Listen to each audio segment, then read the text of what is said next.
Hello and welcome back to another video. So the weekend is almost upon us, but before that we have the opening of the Premier League today with Fulham versus Manchester United. So I am looking forward for the football starting, but more so looking forward to Liverpool playing against Ipswich tomorrow at Portman Road. So I think it's going to be a good game. I gave my prediction yesterday, so if you want to find out my prediction on the starting lineup, on the tactics that we're going to play, and also on the score, make sure that you go and check that out. But I wanted to talk today about the press conference from Arne Slots. And there was one particular point in the press conference that made me start to think about whether or not... Basically, the question was asked about whether or not Liverpool are weaker by not making any further signings. And then Slots came up with a comment saying he doesn't understand why people see the squad being weaker by not signing anybody. If anything, it will stay the same or get better based on players, you know, the coaching of the players to help them improve. And it got me thinking about whether or not I felt the same way. And to a certain extent, I do agree with what he's saying. So for me, this season, it's going to be a big season for certain players, in my opinion. So for example, Gravenberch, I don't think he really had the chance to shine last season. And I think, you know, with the injuries out of the way, with him, you know, if he is going to be that number six, if he was to be the starting number six primarily throughout the whole of the season, we're going to see him play a lot more. And it is possible that in that position, he will be good. Like, I don't think that we've seen him there before. So I am hopeful if that is going to be his role for the season, that he's good at it, obviously. But also that this is a chance for him now to really sort of stake his claim and show what he is all about. I know at Ajax, he played in a double pivot, probably not in the more defensive role, but also at Bayern Munich, he was, you know, seen as kind of like the lone central defensive midfielder, which obviously he was never really going to get a shout in there with the other players that they've got. For me, I've always seen him a bit more sort of progressive. Like, I like the way that when he gets the ball, he can kind of run. He does remind me a little bit of a Genie Wijnaldum, the way that he kind of strides forward. It's very... He almost runs in a very sort of graceful, kind of lazy-looking way. Not saying that he is lazy, just the way that he runs, it looks that way, but obviously it's not. And also, it could be a big season for Gakpo. I think, you know, when he came in, he was kind of utilised in multiple positions. I think we even saw him in like kind of like a centre midfield number 8 kind of role at points. Was he a striker? Was he a number 10? Was he a left winger? I think with Slots basically saying that he sees him as being a left winger, if he has that sort of fixed position for him that he's going to play all season, you know, we could see him really sort of kick on and improve on that. And then finally, Darwin. You know, I think with Darwin, we all know about Darwin. When it comes to creating chaos and causing confusion amongst their defence, he's brilliant at it. But would we trust him, you know, even as simple as something like a one-on-one? Like, I think, you know, in the Europa League last season, we saw him go round the keeper like brilliantly, then hit the post. You know, against Chelsea, he hit the post 4 times. So, you know, taking what Slots has done with Jimenez at Feyenoord and applying that training to Darwin, and obviously in the press conference today, he was talking about, you know, creating more of those opportunities to get Darwin in front of goal, and then the goals will come. So I'm interested to see how those 3 players develop. And if those 3 players do kick on, then for me, it's already going to be a stronger team than last season, purely based on the fact that, you know, we haven't brought anybody in, but if players are improving, you're always getting better. Then there's the players that sort of like, so for example, you got me thinking about Bajcetic. I know that there's talk of him going on loan, but until he does, he's still part of the squad. And, you know, considering how he was last season, with the injuries and not playing a lot of game time, having him back and being able to like actually, you know, come into games, build himself back up to that level, and hopefully we start seeing him recapturing the form that he had previously before he got injured. But then, you know, I started thinking about the overall squad depth of the team, players getting older, and whether or not I actually agree with it. So what I'm going to do is switch over to the trusty Football Manager screen, but this time I wanted to take a look at something different. So what I wanted to look at was the different positions on the pitch. So let me just move me over here. and what kind of depth we've really got in these roles. So the first thing I'm going to do, I've left Adrian in there because Yaros on this game database is out on loan. So if we just pretend that Adrian is Yaros, these are kind of the keepers that we have at the club. Obviously, in terms of actual depth, these are going to be the main two. And Yaros will only come in as a backup goalkeeper, if you will. So say, for example, Alisson got injured, Kelleher would then be number one and Yaros would move on to the bench. So we're not really looking at the younger goalkeepers making an impact, but I think that in terms of goalkeepers, we're actually well stocked in that position. Then at right back, these are our main options. Obviously, Stevenson now has gone out on loan. So we're only looking really at Trent. I think Bradley will be second choice, and then Gomez is that backup sort of utility player that we have where he can play pretty much anywhere along the back four around here. So, okay, like we haven't been weakened drastically in this because these were pretty much our options last season. Centre back, again, pretty much the same. But then this got me thinking, obviously, Van Dijk. His age now, is he still going to be as strong as he was last season? Is he still going to be as good? I think, obviously, with a player of Van Dijk's quality who's world class, even if he does have a drop off, he's still going to be a very, very good defender. So for me, I think that we should be, I mentioned this in previous videos, we should be succession planning for the future of, that time when Van Dijk does go, whether it's that he doesn't agree a new contract and he goes at the end of the season, or whether it's he signs another contract after that, then we start looking at, is he really going to be the player that we want to carry on relying on week in, week out, game in, game out when he gets to like 34, 35? The answer is probably not. So I think that we could do with bringing another player in here. I think personally, it's the order of centre-backs is going to go like this. I don't think Bajcetic is going to be there. I've left him there because he started out as a centre-back. Obviously, we have Van der Berg. But whether or not he stays, I know that we are actively trying to sell him, and I know that Leverkusen have come into him, so I haven't included him in this, just on the off chance that he goes. But then fifth choice would be Van der Berg. So I think that we could do with strengthening in this area for the eventuality of Van Dijk leaving. And then it's the same on sort of the left side. I've removed Bajcetic from this because I don't think he's ever going to play at centre-back, to be quite honest with you. I think if Van Dijk does get injured, we'll probably play with maybe Kwanzaa or Konate over there. And again, Van der Berg will also be on there to make up sort of the fifth choice centre-back.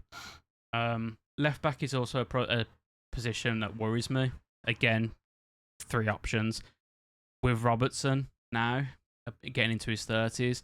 Tsimikas, I don't think anyone... Again, he had a good preseason. I want to emphasize that. I don't want to seem like I'm just hating on a player for no reason. He did have a good preseason, and he's always done a job when he has played for us. But I don't think that he's on their day. Robertson is levels above Tsimikas, is what I'm saying. And Robertson, I don't know if it was just exhaustion and overplaying last season, or whether or not Robertson. Whether there is a decline now coming, but I think that left back is a position that we should be looking to strengthen. Obviously, when I say these things, looking at the right back, I'm not thinking of the fact that Trent won't sign a contract. I'm thinking purely on this season. Next season, if Trent does leave, then obviously we've got a big issue there and a big hole to fill. But as of right now, these are our options and these are our options. But again, succession planning. I would like to see someone come in that can play on that left side, someone who, even in the short term, could challenge Robertson for that first team place. And then when he does move on, or, when he does start that decline, we can then start to get someone to come in and be that solid left back. I think the defensive midfielder, the number 6 role, is the area that most people would be concerned with. So if I put this in the order that I think we're probably going to be looking at. I've not included Curtis Jones. I don't really see him as a defensive midfielder. I think in terms of players most suited, we're looking kind of at Gravenberch to step up and have a good season this season. Hopefully no more injury problems for him. Hopefully he gets a good run in the first team. Hopefully we get to see what he's really about. After that, Endo would be the backup in my opinion. And also found it to be interesting what Slot said about Trent, about how he might, he could play in defensive midfield if that's where he sees him playing, or whether or not he's just going to be fixed at right back, which maybe could be a slight indicator that maybe Trent will start in defensive midfield against Ipswich. I don't think so. I don't see it. I also kind of agree with the words that Klopp said, that when you have the best right back in the world, why would you move him to centre mid? I kind of stick with those. So I would kind of see as being like this with Bajcetic coming in there as well. McAllister, I don't see him as being our defensive midfielder. I think he's so much better when he plays further forward. So to kind of utilise him there, whilst he may be able to do a job there, you're losing so much in the attacking and the creativity side of him. And then on the opposite, the player next to him, the one that's kind of not as defensive, the kind of sort almost a number 8, but kind of a bit more defensive. McAllister's going to be our number 1 there, I think. I think we can push Jones up to probably number 2 in that spot. I think if they do get injured, then we've always got Szoboszlai. And then if we are really sort of, in debt, in trouble there, we can then put Harvey Elliott there. Gravenberch, I'll be honest, I kind of see this role more suited to Gravenberch as the one that's, he's not going to be dropping like right back to the defence to receive the ball, but instead he's going to be the one that's going to take the ball, sort of in the middle of the pitch and then progress that further forward. But again, I don't work with him day in, day out. If Slot feels like he can do a job as defensive midfielder, I trust Slot. So, it's kind of obvious. I mean, even here, you can see the little rating. They're giving us a 2 for that kind of defensive midfield role. So that is a weakness that we do need to address. Further forward, so this is an area on the right wing that I think... So my plans for this season, or at least what I thought Liverpool would be doing in the transfer window, is strengthening that defensive midfield slot, maybe looking at least a centre back, and then succession planning for Mo Salah. And the reason why is because you look at the options that we have that can play on the right wing. It's not as strong once Salah leaves. It's heavily weakening us. I know Szoboszlai can play out there. I think he played over on the wing for Leipzig when he was there. If not every game, certainly for some of the games. But I do feel like he's better in the centre. I feel like his physicality and his engine suits more towards that attacking midfielder, the number 8 who pushes forward. So I wouldn't really class him as a winger. Elliott, again, he started off, I believe, his career playing on the wing, but has since become more of a, an inside player. I like his creativity, I like his pressing, I like his energy, but I don't think he has the pace really to be a winger. And I know he scored a few great goals and a few big goals for the club, but I question whether or not he could do that on a consistent basis like Mo Salah could. And then after that, Ben Doak. Young, very raw. I think he's going to end up going out on loan this season. So he could potentially be removed from this, but I don't know. Again, with players and potential, you're always looking at whether or not they can realise that potential as well. So obviously there comes into that a mixture of like the coaching, the player, how much the player's going to put into it, the player's like attitude as well. We've seen a lot of players who had all the potential in the world but then just didn't live up to it. I think Doak will come good. I think he's got a good head on his shoulders, and I think that with the correct training and stuff put in place, he can become that player that pushes us to the next level, or pushes himself to the next level rather. But I don't think we have anything near a natural replacement for what Mo Salah does. So that's the 3 positions that I thought we would be strengthening in this transfer window. So I think this season we're hoping massively that Salah stays fit for as long as he can. But there are a couple of backup options. So moving into attacking midfield centre, I think we're really going to see Szoboszlai or Elliott. Again, I don't think it'll just be like an attacking midfield centre. I think it will be like an 8 that pushes forward into a 10 when we've got the ball, drops back into an 8 when we don't have the ball. So I think it's going to be between Szoboszlai and Elliott throughout the whole season, and they'll be kind of rotated. We can also push McAllister to an attacking midfield centre role. For example, we could if we really needed to, put Curtis Jones as this left-sided centre mid, the one that's not the number 6. And then we could push McAllister to an attacking midfield centre role. But I do think that McAllister will be here predominantly. So there are a few options there, but I would say that, again, ignore Edison. It's just because of the game I'm playing. I would say that it's not the strongest squad or the strongest position that we have. And then left wing, it's kind of these options here with Gakpo, Diaz, Jota, Nunez. I'm not as concerned about the left wing. I think we do have a few options there. I think Gakpo and Diaz are always going to be the main two. And we're only really going to use Jota and Nunez there if we're needed. You know, if we're kind of desperate, if both of these two, for example, got injured, or if one of them was suspended, then maybe we could push one of these two over. But I don't think we'll see that much this season. I think it'll just be that these two will kind of battle it out and be rotated.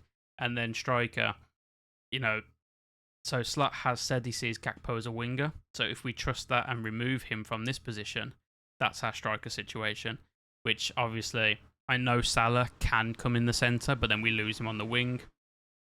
I know Gakpo can do that as a job, but if Slot does see him as a winger, how often would we see him used there? I don't think very often. And then with Jota's injury problems that he's had, I think that we probably need to strengthen this area. So with that being said, without any signings, are Liverpool weaker than last season? So we've sold, obviously, Carvalho, but he wasn't there last season.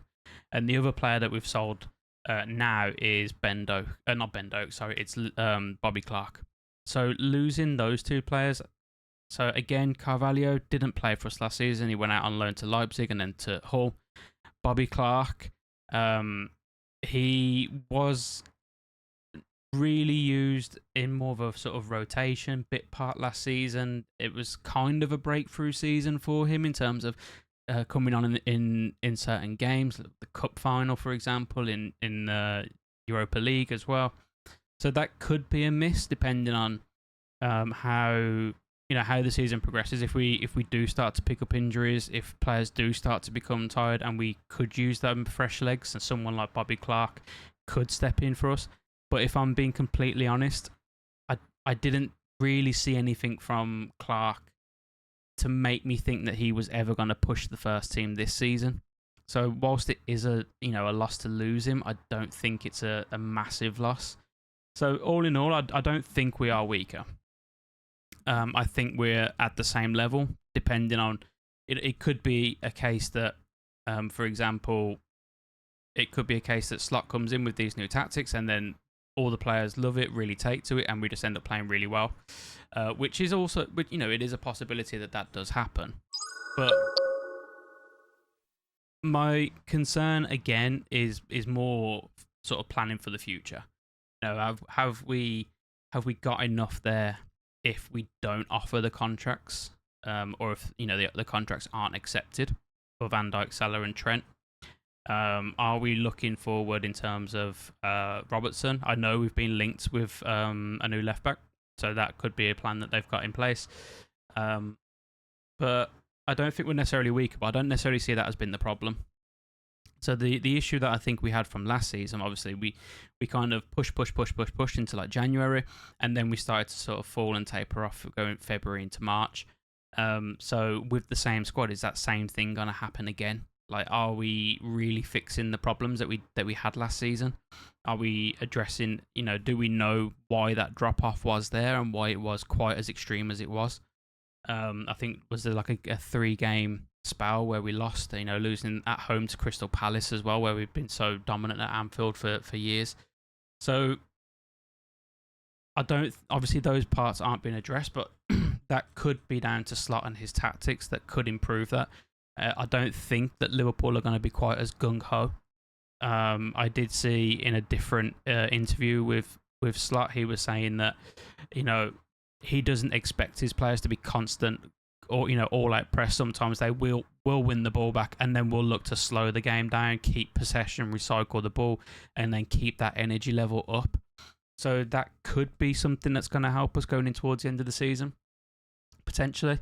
But then also thinking about it, other teams have strengthened. We were quite a way short of Man City and Arsenal last season. And whilst Man City have only brought in one player, they were already a level above us. Arsenal were a level above us, and they've strengthened. So will they now go to another level and overtake Man City? That's the thing that I think is more concerned about whether Liverpool have, whether Liverpool are slowly getting worse or whether the other teams are just getting better. Man U have obviously brought in a lot of players. They've strengthened. Tottenham have brought in a few signings, so they've strengthened. Newcastle have strengthened. Villa have strengthened. I think that's the concern that most of us have. But I do think that going into this season, because of how far above the other teams we were last season, we should still be battling for, fourth or third. Ideally third, because I think, if we drop, then it shows that there has been a decline in the team. But I'd like to see us kind of still battle for that third position. Realistically, I don't see us making top four. Sorry, I don't see us in a title challenge. I think that, early season, yes, we could be up there. We could win our opening games, and then, we could be looking good. But I think, we'll see a sort of similar drop-off and not really be that close come the end of the season. If I was to predict, I'd say that Arsenal probably would win the league this season, and then it'll be Man City, then Liverpool. But yeah, with other teams strengthening and us not, it does also, how much pressure does that put on Slot? So we're now saying Klopp got third with this team. All other teams have gone out and strengthened. We expect you to at least do the same. So, there is a lot of pressure on Slot to do well. And I like Slot. I think he's a good manager. I didn't really know that much about him before he was named. I knew that he was linked to the Tottenham job previously. But since then, I've, done what everyone does. Watched the Arne Slots Welcome to Liverpool videos on YouTube. I've watched the pre-season games. I've, watched some of his games at Feyenoord. I like his style of play. I like his tactics. I like what he does. His training style, with the players seems to be quite unique. And it's something that I think can get the best out of the players. But I would like us to, I would like everyone. He took the time to assess the squad. He said we needed a number 6. I would like, from this moment now to try and get him the players that he needs to make his life easier. But yeah, that's my thoughts. So are we significantly weaker? No, I don't think we are. But I do think that other teams around us are getting stronger. And that is where we should be looking is, are we as strong in comparison to the other teams as what we were last season? And I don't think we are. Obviously, Arsenal have said strengthened. Other teams, the teams that finished below us, strengthened. So I think that, on that basis alone, we could do with strengthening the team. So we'll see what happens in the closing stages of the window. I'll be honest, I'm not like everybody else where I'm absolutely losing it at the moment over the signings. I think I am fairly confident the team will, Hughes and Edwards will strengthen some areas before the window closes. And I'm also confident in Slot. I do believe that he is a good manager. I do believe that the recruitment of him was done well. There are a lot of similarities between him and Klopp, so the transition shouldn't be that bad. I also think that, a lot of people are saying that, he's coming in and replacing a great manager. Will it be the same as, for example, when Ferguson left United, Wenger left Arsenal, so on and so forth? But I think what we need to look at and be realistic is that Klopp has left this team in a much better position than what Ferguson did when he left Man U. I'm not criticising Ferguson. I understand he's one of the best managers in the history of football, especially in the Premier League. But Man U were significantly weaker when Moyes took over than what Liverpool are now that Slot has taken over. So I don't think we'll have that problem. I genuinely don't. I think that we are already a strong team. I think there are some areas that we should be looking at addressing, if not for improving the squad, but for planning for the future. And I think that that's one thing that a few fans are also concerned about. And it's one thing that I'm concerned about. If they turn around and said, we're not bringing in anybody for this season, but what we are going to do is start looking at addressing some areas that we could have problems with, such as, for example, what they've done with regards to Alisson and bringing in Mamadashvili. if we'd brought in a centre back that would potentially become the long-term successor for Van Dijk, and if we looked at that right wing area for a long-term successor for Salah, and we were looking at a potential long-term successor for Robertson, I'd be quite comfortable with that this window. But it remains to be seen. Again, I'm still optimistic. I'm not angry or losing it or anything at the moment. I think we still do have 2 weeks in the window left. Liverpool have shown in the past we can get a deal done within 24 hours. I think Fabinho was pretty much, we lost the Champions League final. Fabinho came in straight away. So we've shown that we can do that. So we'll wait and see what happens for the rest of the season. But let me know what you think here. Do you think, let me know in the comments, do you think Liverpool are weaker this season, even like not buying anybody, but also at the same time not really losing anyone that would have played in the first team last season? What positions do you think we should be strengthening? And also, how do you think we're going to do this season? What's your prediction? Where's Liverpool going to actually finish in the league table come the end of the season? So let me know in the comments below. Drop a like if you enjoyed the video. Follow and subscribe to be notified when I next upload. And all that lets be said is thanks for watching. Take care.